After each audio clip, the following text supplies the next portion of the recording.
Price Lord friends. இன்னைக்கு நம்ம தியானிக்கக்கூடிய வசனம் அப்போஸ்தலர் 7வது அதிகாரம் 35வது வசனம். உன்னை அதிகாரியாகவும் நியாயாதிபதியாகவும் ஏற்படுத்தினவன் யார் என்று சொல்லி அவர்கள் மறுதலித்திருந்த இந்த மோசேயை தானே தேவன் முட்செடியில் அவனுக்கு தரிசனமான தூதனாலே தலைவனாகவும் மீட்பனாகவும் அனுப்பினார்.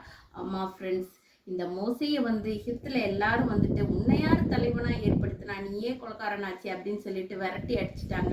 அவர் பயந்து பயந்து சுத்திட்டு இருக்கும் போது முச்செடியில தரிசனமான அந்த தேவனுடைய கிருபை, அவருடைய இரக்கம், முச்செடியில் தரிசனமான தேவனுடைய மகிமை, அது அந்த கிருபை, கடவுளோட கிருபை அவனை மறுபடியும் அந்த எகிப்து தேசத்துக்கே ராஜாவாக மீட்பனாகவும் தலைவனாகவும்.